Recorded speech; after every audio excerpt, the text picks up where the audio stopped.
Smiling. Right, anyway, good afternoon and welcome to the session. It's a short workshop on the presentation, so I'm hoping that most of the things you've already spoken about in terms of the short presentations you did will be useful in helping you prepare for the actual presentation. 10 minutes, don't forget, is the time limit, so my advice to you would be that you've all got these wonderful gadgets. It will be absolutely fantastic if you can do a dry run in your homes, in the kitchen, wherever you are. Just practice the information you're going to talk about and make sure it fits at most within 8 minutes. That allows me 2 minutes to actually ask you some questions. I have to be a little bit strict. I'll be as lenient as I can, but I have to be a little bit strict. I will have my timer, and if you go beyond the 8 minutes, I will have to stop you. Yeah, and that's why I'm advising you to practice, so you've got a feel as to how long your presentation is. So 8 minutes at most, 2 minutes for me to ask you some questions, and that should hopefully be absolutely fantastic. Now, it might be a good idea, I don't know if you've actually got copies of the assignment, because there was a little bit of confusion as to which bit you need to provide answers for. Okay? So if you have your sheets, now what I've done is there are 2 bits of information. There's something called the learning outcomes and assessment criteria, which is at the front of the assignment sheet. Now what they are is that they are guidelines which inform the questions that I ask. So in other words, you don't need to bother about the learning outcomes, because those learning outcomes are actually transposed into the actual assignment brief. So each part, if you have a look at the question, each question relates to an assessment criteria. That assessment criteria is actually in the front bit with the learning outcomes. So no need to worry about the learning outcomes, just read the assignment brief and respond to those. So you're looking at questions 1 to 4 and assessments criteria 1.1 to 3.2. And that's all you need to concern yourself with. Does that make sense at all or not? Yeah? Yes. Okay, so you just look at the bit that says assignment brief. Okay, right. So let's quickly go through. And all I'm doing now is I'm giving you something to think about. Okay? So the first point I've put, which is natural if we're doing fatal offences against a person, is I would expect you to have a conversation about the definition of murder. Now, it goes without saying that I've suggested that you might think about 2 types of definitions.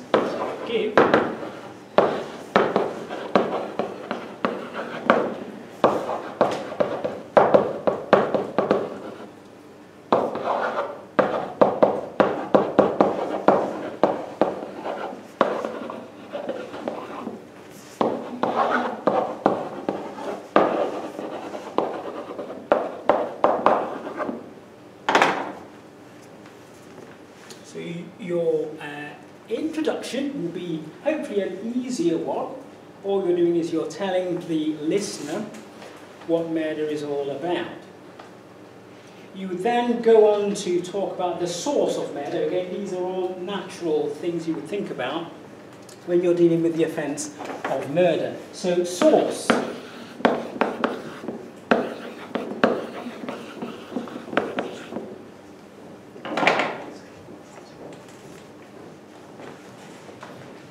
And the key thing to remember here is, even though you're suggesting the correct source for murder, it shows a deeper understanding if you include what it doesn't relate to. So you clearly talk about the sources that don't apply to murder and then emphasize the one that does.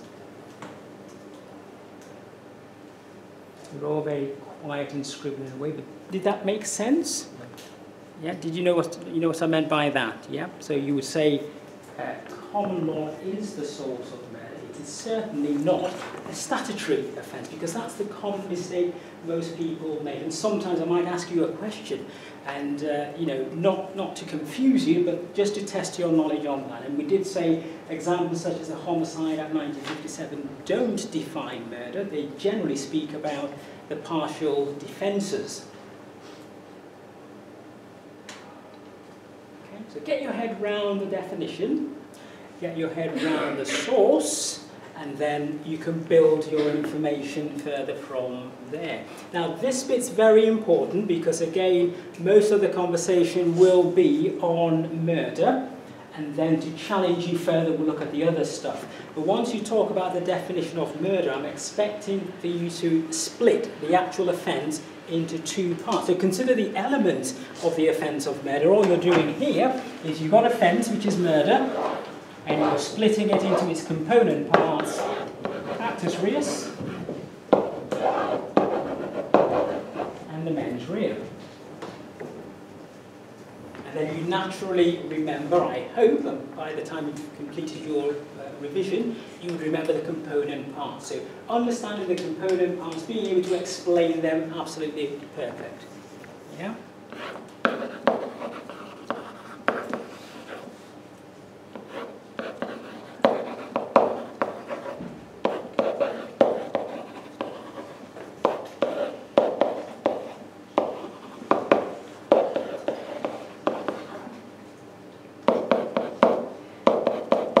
So the ones starred will be the ones that I might probe you a little bit further, or the ones that I might expect a deeper explanation. So it doesn't have to be long because you've only got little time, but more comment on those points will be very useful.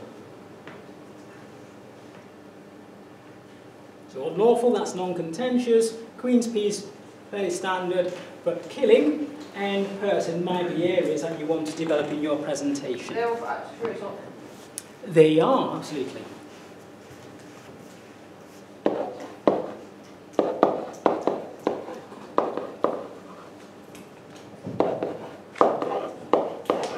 And then the mens rea, fairly straightforward. Intention to kill, intention to cause grievous bodily harm, and so on.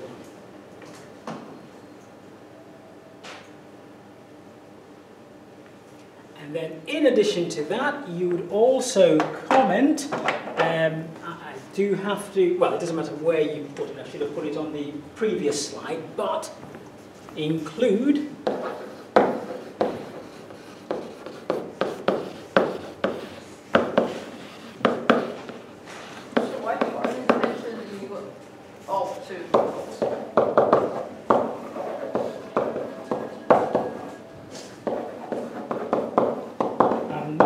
ignoring you, Chloe, I should read you in a second. Sorry, what were you saying? Are you saying that we should write intention to do one or two things? Well, just give me the mens rea of murder. That will cover those 2 points. Because you might have intention to do one of 2 things. It still could lead to the death of the victim. Okay.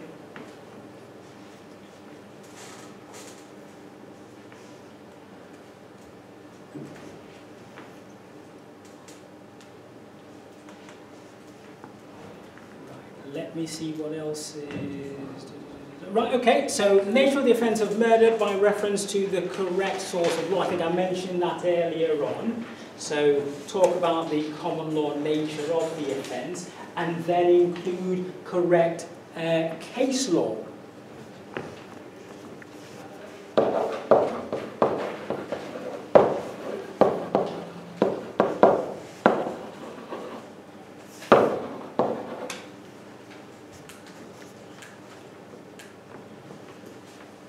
And I think the challenge here is if you read some of the fatal offences cases, some were convicted of grievous, gross negligence manslaughter or lawful act manslaughter. You want one that fits in with murder itself. So be careful how you choose suitable case law in relation to the actual offence of murder. Make sure that the verdict was murder and not any type of manslaughter. Yeah?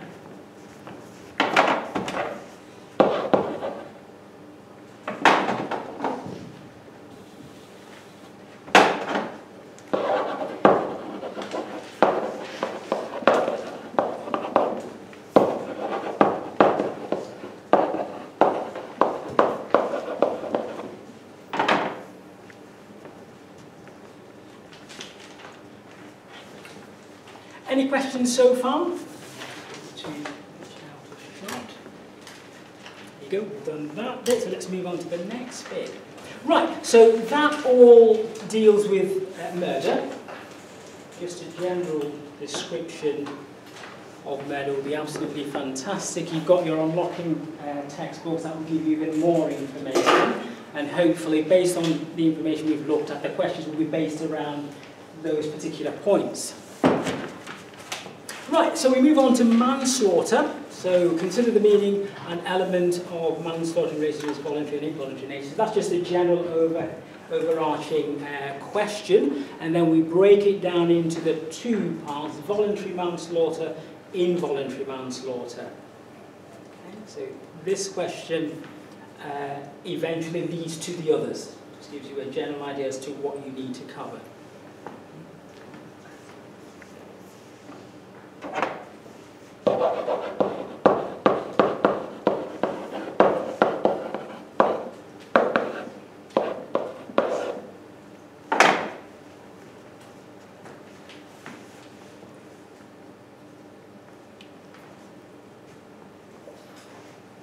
Let's move on to the next bit. So, this one? What do you mean, one, two? The two main types, voluntary and involuntary manslaughter. Moving on then, so refer to suitable cases which demonstrates the elements of manslaughter. That will be for both voluntary and involuntary. So consider case law that deals with voluntary.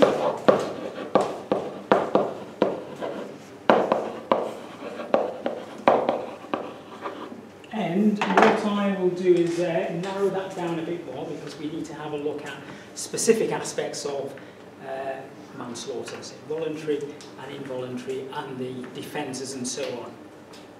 So again, I'm just literally following the assessment criteria, and then we can focus on voluntary first and then involuntary. So next question, what's the difference between murder and manslaughter? So here you need to consider murder itself with voluntary manslaughter, murder itself with involuntary manslaughter. So make sure you compare the two.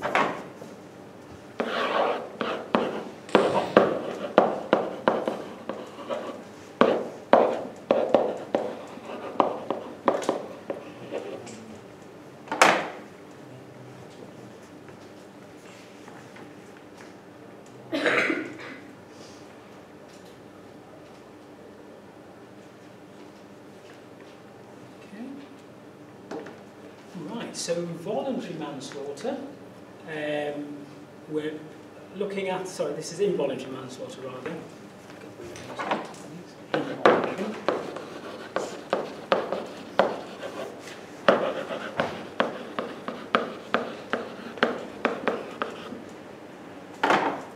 Unlawful act, involuntary manslaughter. Yes, well, you're mainly looking at unlawful act manslaughter. So break it down into the component parts, so include all the elements supported by relevant legal authority. So we've already gone through unlawful.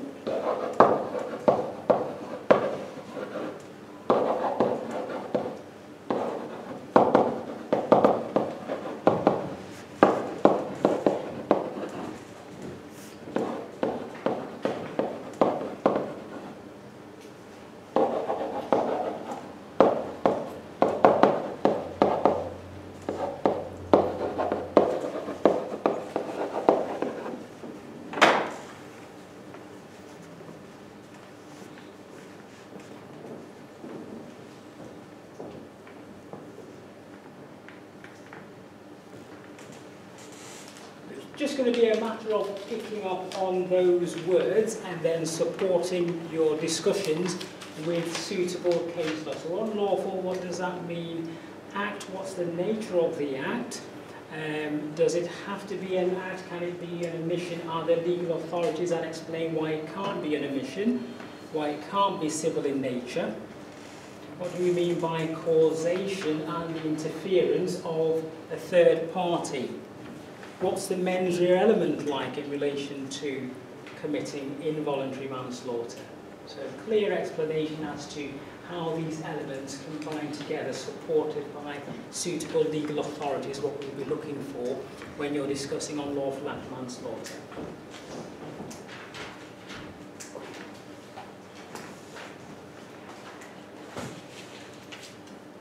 then gross negligence manslaughter.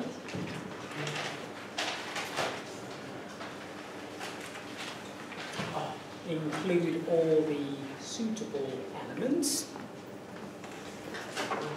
Some of you have already spoken about.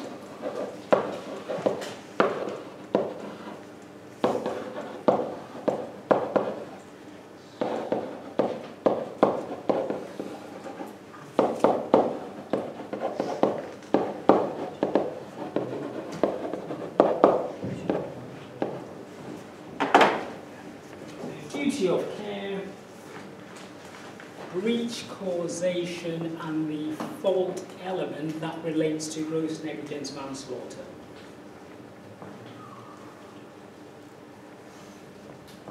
Suitable cases, so what case would you support your view on the duty of care, and so on. Who is your neighbour? Conversation from judges, from suitable cases. Is there a breach? Is there a link between the breach and causation? What false element would you think about? So all those points you would clearly discuss to show your understanding of gross negligence manslaughter. I think the challenge is managing that information to fit within 8 minutes. The other bit of information I forgot to give you, and I might as well give you now before I forget, is apart from being recorded, you have to provide supporting documentation, which should be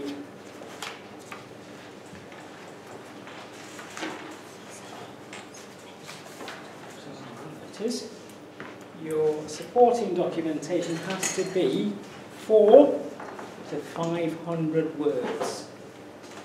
400 to 500 words. So if you've done a PowerPoint presentation, I don't know how 400 to 500 words would look, but I would imagine it would be 2 A4 sheets if you have 6 slides per page.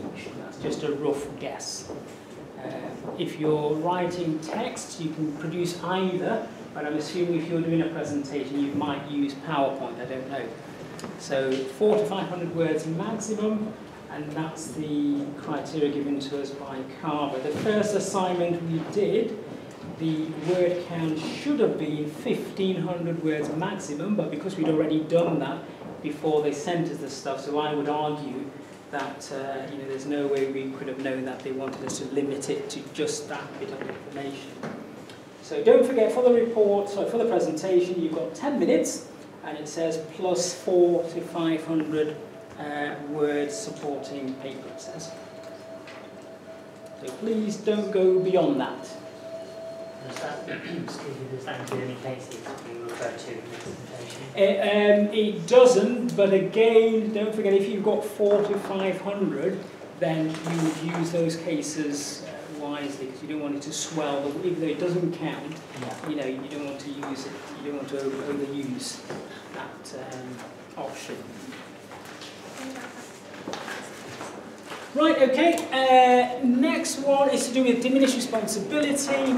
We've switched now from involuntary to voluntary manslaughter. And then it says include a discussion of the definition of diminished responsibility with reference to the correct legal authority. So all you're looking for here is definition.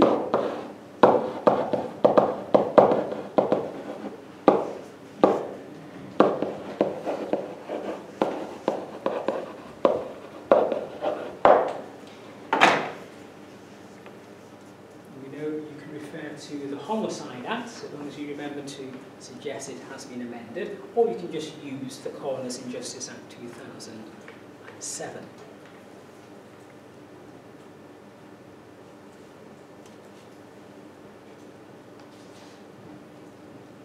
So one of the things you can think about is how to condense the statutory definition of diminished responsibility into a suitable, comprehensible statement.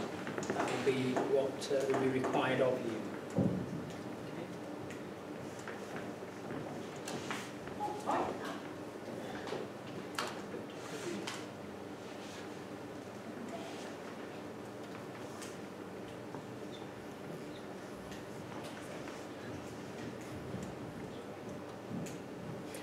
move on to the next bit of information, loss of control. So don't forget, everything we've done under diminished responsibility plus everything that we've done for diminished responsibility is going to be quite vital.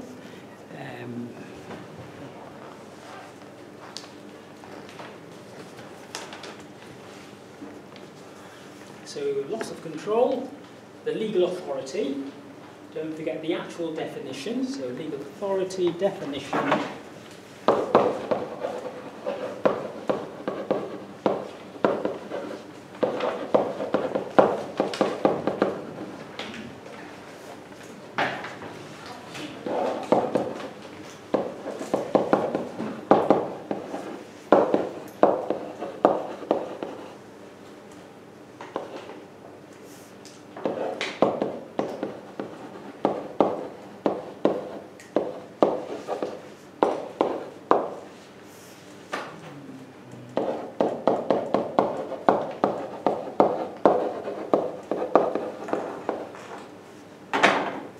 Just to give you a few things to think about in relation to loss of control.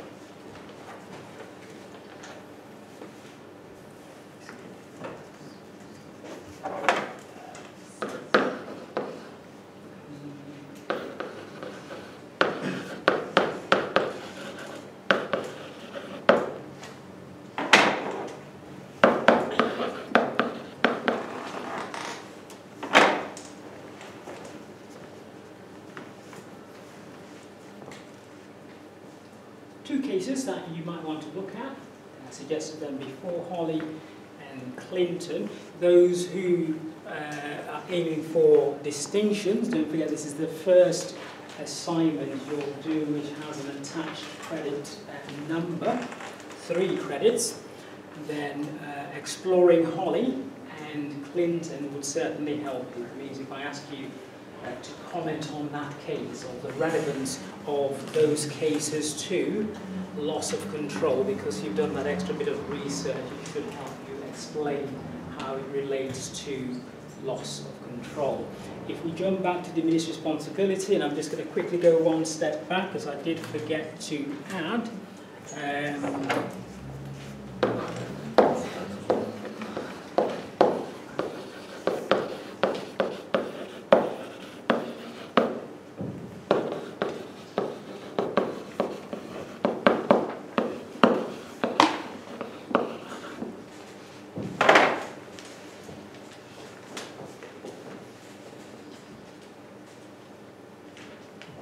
start by stating the original position of the burden of proof, the reasons for the reversal, the impact the reversal has on the defendant, and supporting legal authority. And if I don't say anything else about that, anybody who finds the information demonstrates that they're producing work which is different, therefore justify a reason for me to give them higher grades. Okay, so back to where we were.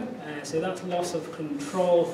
And then this bit we haven't dealt with, well, I suppose I've just mentioned it in passing, but you're required to comment on the mandatory nature of a life sentence. I did say, C.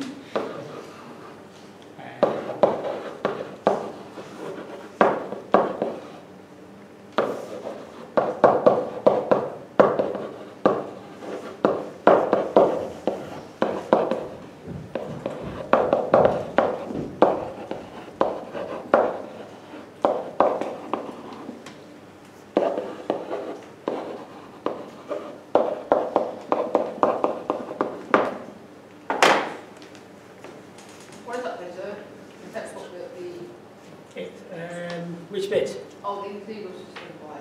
Yes, the English legal system by Gary Slapper. So CPS website will give you some information. The Gary Slapper book is thick, and I'm sure you all know how to research to find the relevant bit just on sentencing.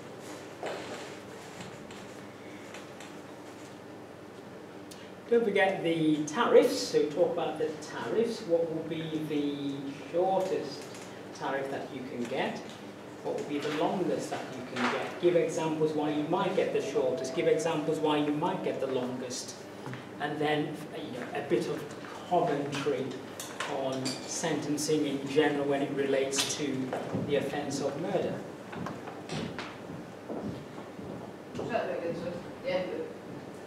The commentary bit. Yeah, just comment on the relevance of the mandatory life sentence for murder. So you would have to do some research and be able to give some information on the mandatory nature of a life sentence. And that, in a nutshell, really... It's for murder? Sorry? It is for murder, yes. Yeah. There you go. So comment on the minimum sentences for murder. How many years do you get? Under what circumstance might you get that? What do you get for, when is life life? Give examples of offences that may be committed, or the nature is for murder, but the nature of the type of murder committed, because there's murder and there's murder, it's all the same thing, but it might include aggravating circumstances. So you can think about all those things in relation to commenting on sentencing.